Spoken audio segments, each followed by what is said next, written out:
One of the world's deadliest snipers has arrived in Ukraine and vowed to fight the Russians as a volunteer fighter.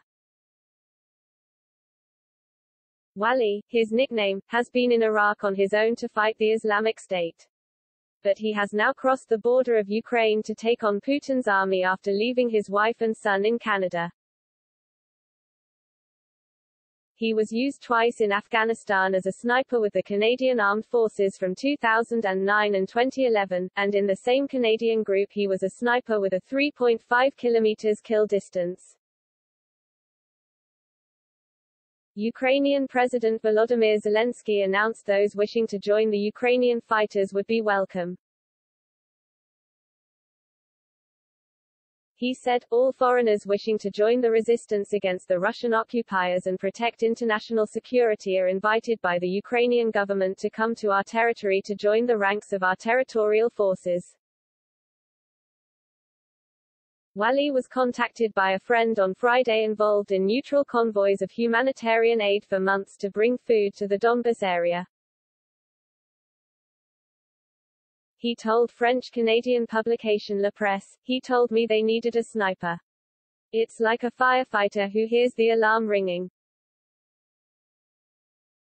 I had to go," but his arrival in Ukraine leaves behind his wife and boy, who will celebrate his first birthday without him.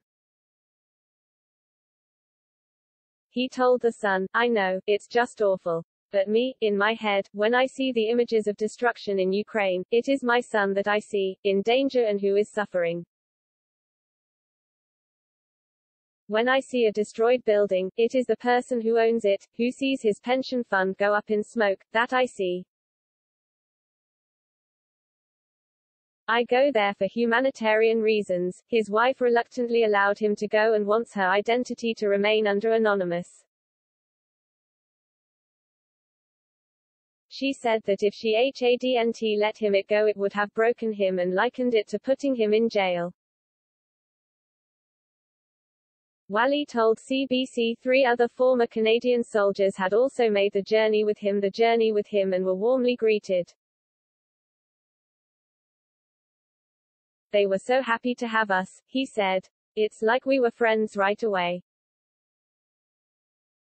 He traveled from Poland, going against a sea of hundreds of thousands of Ukrainian refugees traveling the opposite way. The sniper fought with the Kurds against ISIS in Syria several years ago, and traveled to Ukraine because I want to help them.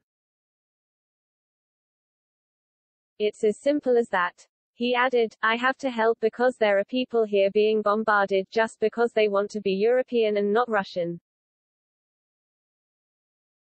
Since crossing into Ukraine, he and other veterans have taken shelter in an abandoned home. Ahead of linking up with Ukrainian authorities, Ukraine eventually hopes to build up a reserve unit of up to 10,000 officers and 120,000 volunteers.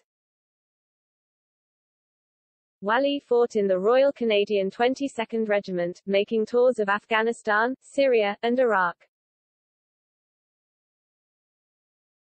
In June 2017, one of his comrades reportedly shot dead an Islamic State terrorist from an incredible distance of 3,450 meters, more than 2 miles away. Wally, who fought alongside the Kurds against ISIS in Syria several years ago, said he had traveled to Ukraine because I want to help them. It's as simple as that. He went on, "I have to help because there are people here being bombarded just because they want to be European and not Russian."